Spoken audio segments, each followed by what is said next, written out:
Inside those very walls was where I had my brain surgery. Crazy! All right, we rolling?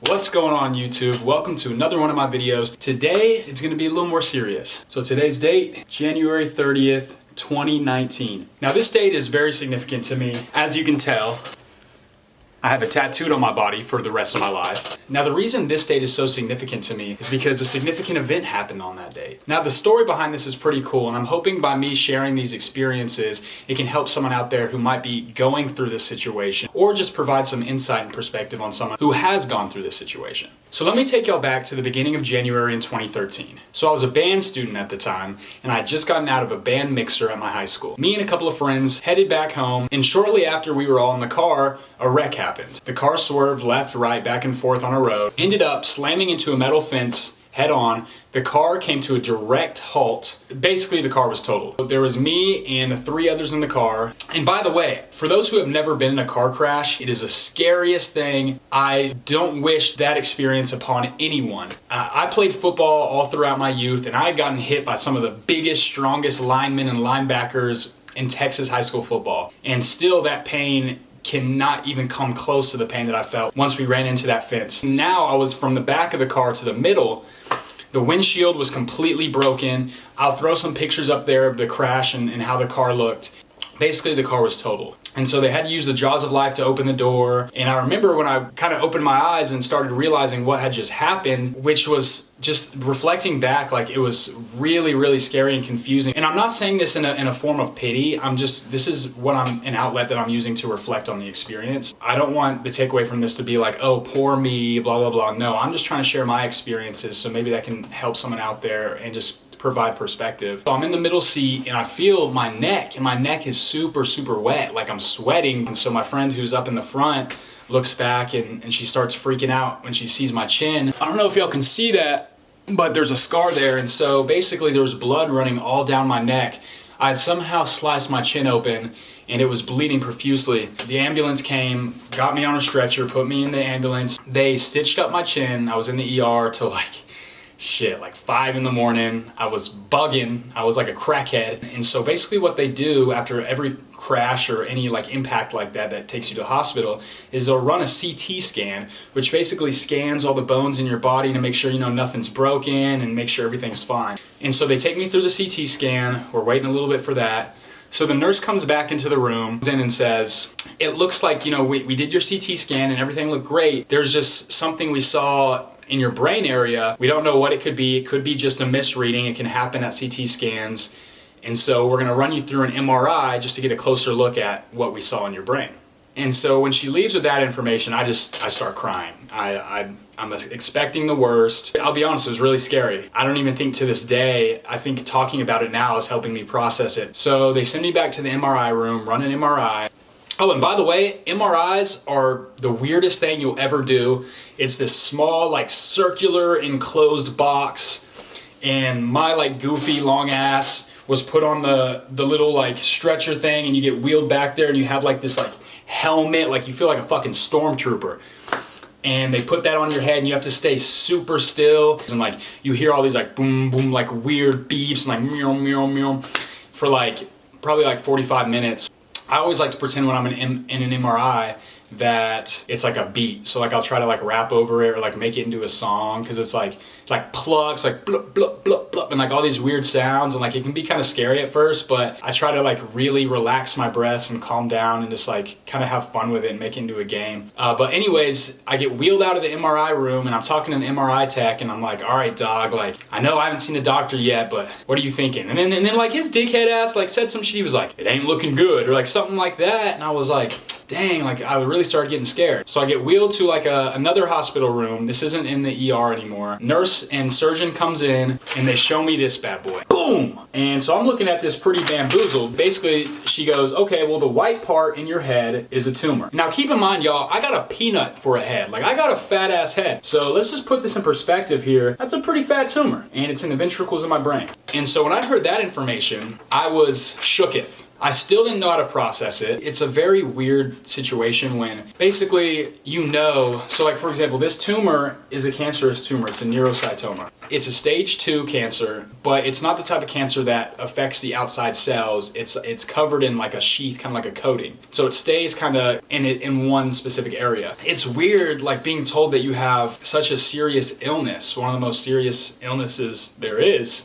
that we have yet to find a definite cure for, but you don't feel any physical symptoms. You feel perfectly healthy, but you know you have a potentially, fatal illness. It's really weird to process. It was very scary, but I tried to remain optimistic, and I'll talk about that as we go on. And so the surgeon comes in and says, you have this brain tumor. We're gonna remove it tomorrow in surgery. And I was like, okay. And so the method that the surgeon was gonna use was she was gonna go in, open the top of my head, use basically like a straw, like a big straw to kind of go to where the tumor was and suck that bad boy out. And so I was like, okay, cool, like let's get this bread, let's do it. The next day rolls around. And by the way, between this time, I had my band friends, just so many close friends. So if anyone's watching this that was there with me at the hospital, I fucking love you. That made that experience so much better and made me feel so much more content with the situation. So anyone that had gone, I had so many friends that came through, and it literally just made that whole experience a world better. So yeah, so fast forward the next day, it's like 3 a.m, I'm getting wheeled out, I'm about to get this brain surgery, and then all of a sudden they wheel me back into the room. And so I'm sitting here confused, like, like I thought I was supposed to be in this bitch right now getting my surgery. The nurse comes in and she goes, the surgeon that was supposed to do your brain surgery was called into an emergency surgery last night, and she's been up for 17 hours. Now, I don't know about y'all, but I don't want a tired brain surgeon. And so what they did is they called it off for a few more days. I was kind of anxious at this point because I was ready just to get this motherfucking tumor out of my brain. Now I had to wait even longer. So within these 2 days, shit got crazy. So I'd gotten very close with the head nurse of the department at the time. So this story's filled with crazy events, right? I get in the car crash, they scan my body to make sure I don't have any broken bones, they find the tumor that's been sitting in my head for who knows how long. It could be 2 months, it could be 2 years, they didn't know. And then the brain surgery gets called off last minute because the surgeon is tired. And then the master nurse comes in, or like the head nurse that I had gotten very close to. She was like another mother to me, very sweet, made my experience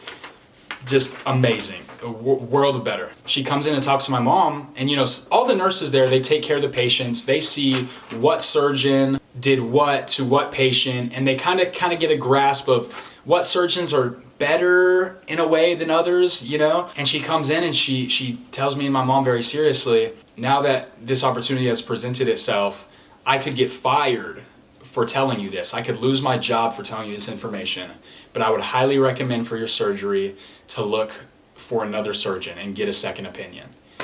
And when she said that, man, I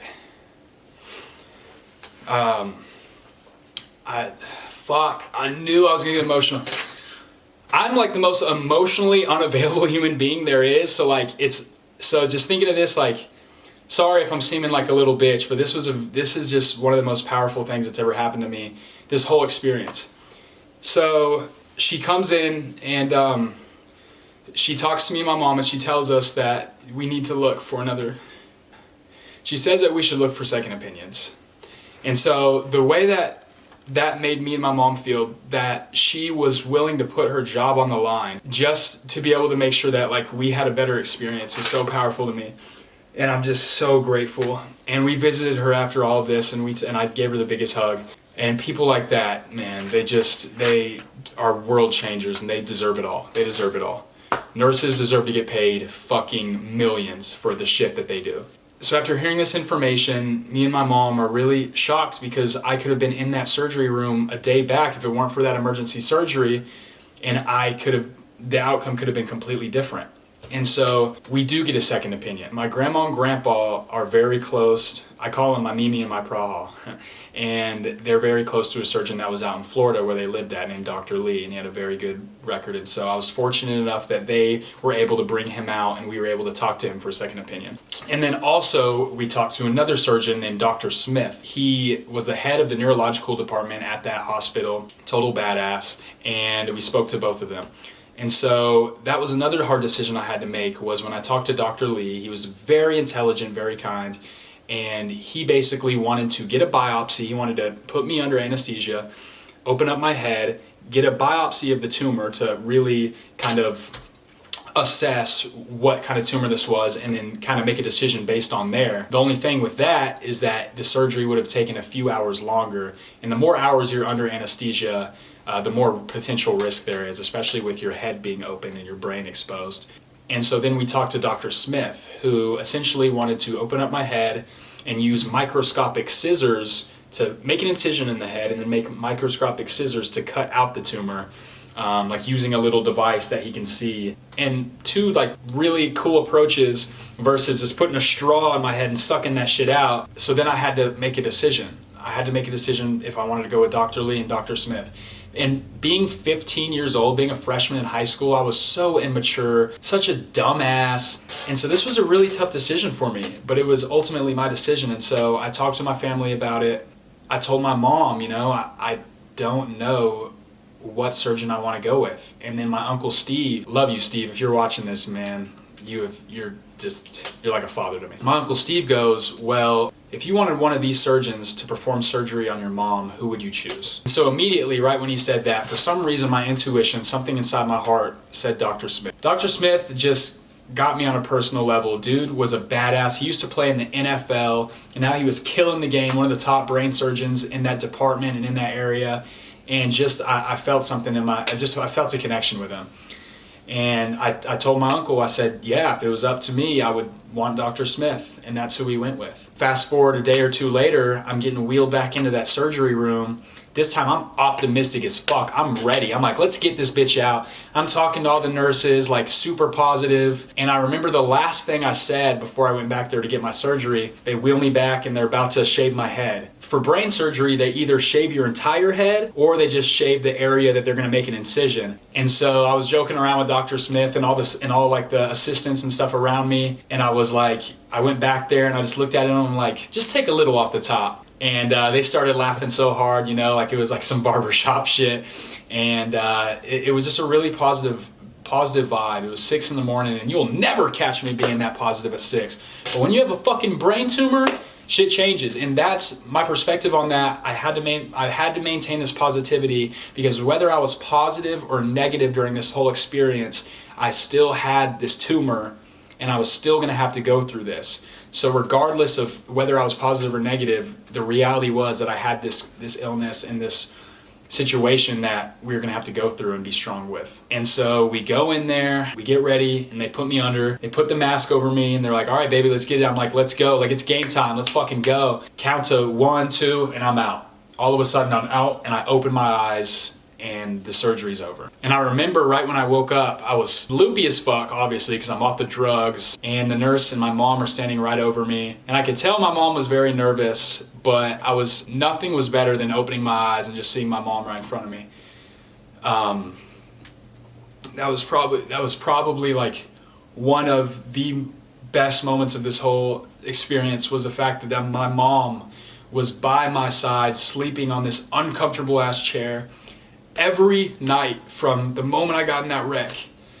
She works from home, and she's worked so hard to get where she is in her company and broken through the ceilings. And she slept by my side every single night I was there. And so opening my eyes and just seeing her like sit upon me was just the best thing. And so, god damn it, I feel like a little bitch. Oh, it's okay. My feelings are valid. It's okay to have moments of weakness, especially when you're reflecting on times like this, Gunby. It's okay.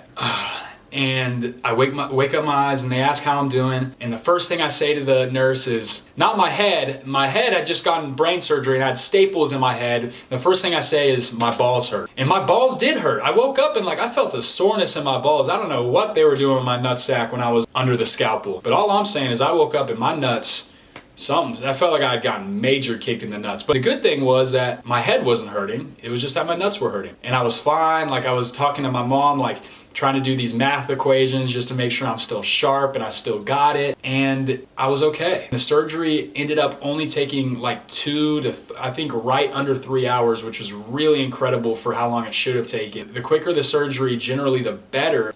The less time you're under anesthesia, the faster it is and easier it is to recover and less complications.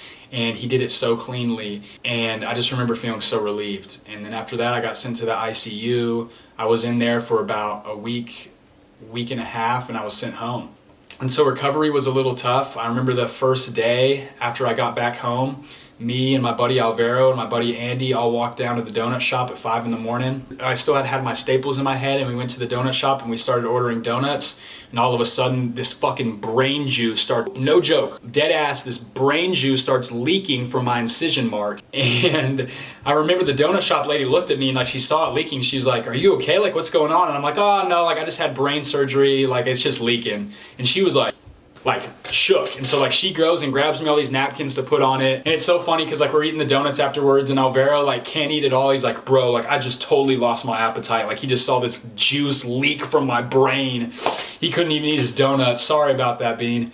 Yeah, and so that was crazy. I ended up going to the hospital a few days later to see Dr. Smith and make sure everything was okay. And he got this like big old syringe and like put it in the incision mark, sucked out all this juice, and it was this big of orange juice. That shit was nasty, but he got it out. And so I had those staples in my head. A few days later, I went to some like hospital, or I went back to the hospital for them to take the staples out, and that was fine. That didn't hurt at all.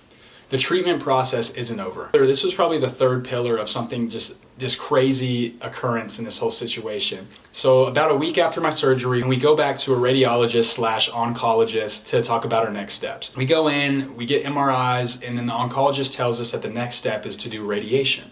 Now this was a big deal because doing radiation in such a sensitive part like your brain can lead to further complications down the road. And sometimes it's necessary with some tumors. But in my case, I had a tumor that was enclosed in a sheath, so it wasn't affecting the outside cells, but the standard of care that the doctors had to recommend was to get radiation on this tumor. But with radiation can lead memory problems down the road. And I was 15 years old and I want to go into a business career, and so I want to stay sharp. I don't want to be 40 years old having memory problems because of radiation in my brain. Also, radiation can lead to bone cancers, and there's a lot of scary complications that if it's not 100% necessary, then why put yourself through that risk? And I'm not saying for everyone out there that is what you should do. You should listen to your doctors. But in my situation, we had talked to other doctors as well. And essentially, we sat down with another oncologist because we got a second opinion on this. The first oncologist told us that that was their standard of care for my type of tumor, but she even kind of hinted that I might want to get a second opinion. So shout out, you're an OG for that one. We talked to this other oncologist, me and my mom. My mom rode with me through this whole thing. Side note, to my mom, she is the most badass human being. Fucking raised 3 kids on her own, parented us, did everything for us. She would take a fucking bullet for us.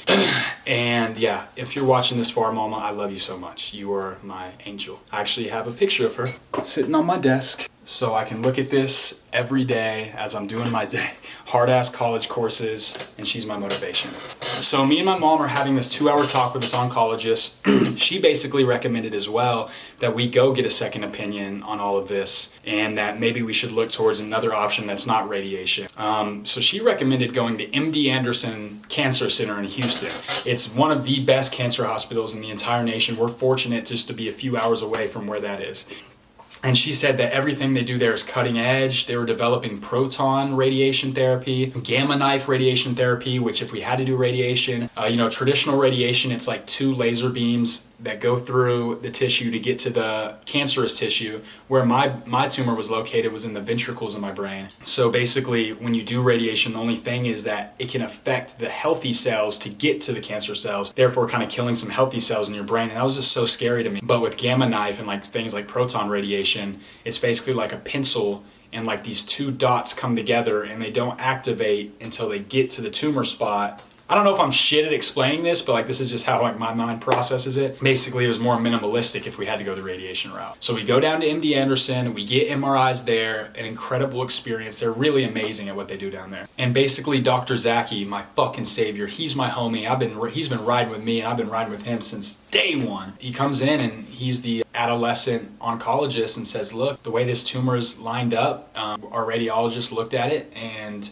we've made our assessment that we can watch this tumor and that we don't have to do the radiation route. We understand your concerns and we think that they're valid and we can do this. And so basically for every 3 months for a couple of years, before it went to 5 months and then 6 months and so on and so forth, I would visit down to MD Anderson to get these MRIs. And every time was just as scary because I didn't know if the tumor could recur and have a recurrence any one of these trips. And I remember the first trip down to MD Anderson after the 3 months was my scariest. I was just so anxious to see the results. Every time since then, for the past 6 years when I visited, results are always the same. And I'm just super fortunate.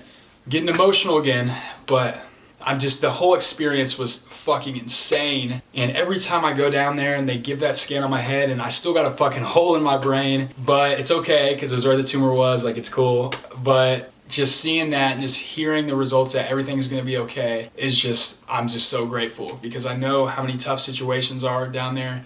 And every time I go down there and I see, other cancer patients and children that are dealing with this shit, it's so fucked up. And sometimes I wish I could just trade place. I just wish I could trade places with some of these kids that are going through some of this fucked up shit because no one deserves the shit that some of these kids are going through. I just count my blessings every day. I don't know why I was lucky enough to go through this situation and have these positive results, but the least I could do is share them and try to help and comfort other people who not even are going through this other experience, but just want to have another perspective on life. The only word that I can think of is just gratitude. Like I'm so filled with fucking gratitude about all of this. And so in the first place, the reason I'm making this video is because when I was in the hospital, I was terrified. I didn't have anyone in my circle that had experienced anything like this, but thank God for the internet. Man, like the internet has changed so much. And so while this experience went on, I read a blog from, I forgot his name and I tried to look it up, but I couldn't find his article. And he laid out his brain surgery experience and he made it so funny and lighthearted and optimistic. It just made me feel so secure and so content with the situation and positive that I could push through this and I was gonna beat the fuck out of brain cancer.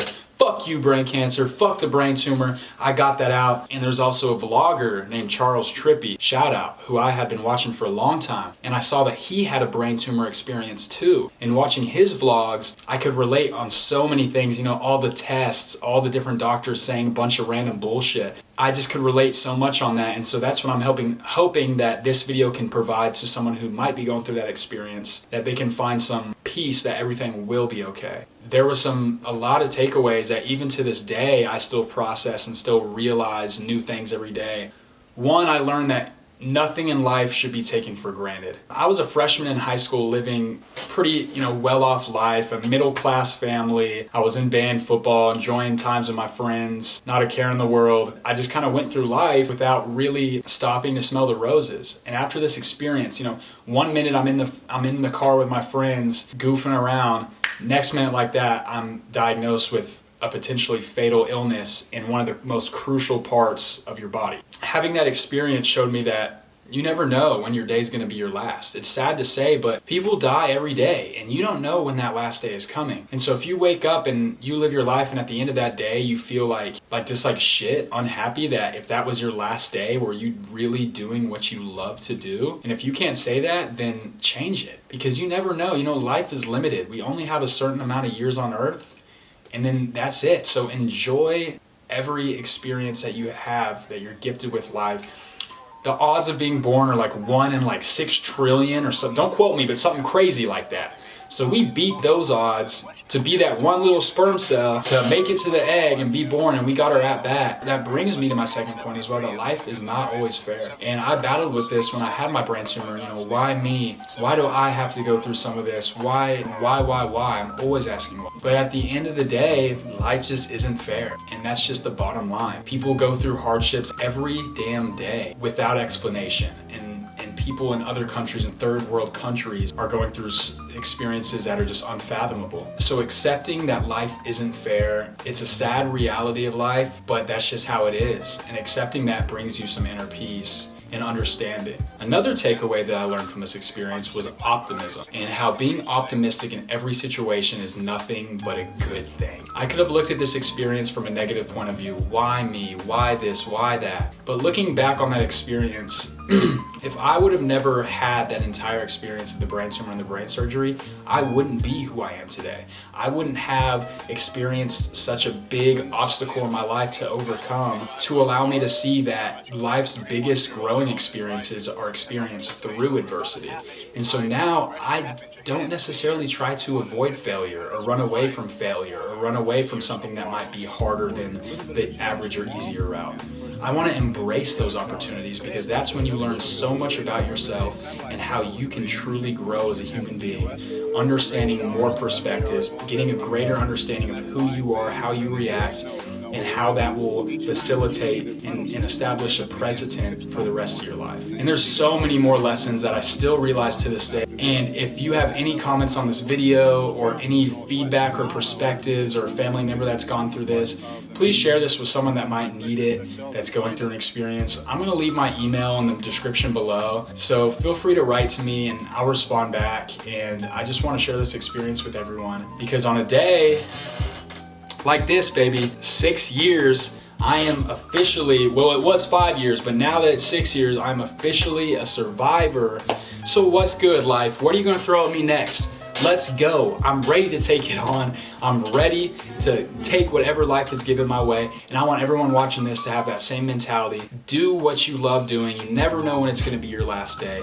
Live with passion, laugh. Life isn't that serious, so chill out, just let the good times roll. It kind of sounds like hippie, but after going through an experience like this, I really value the importance of living with passion and purpose every day.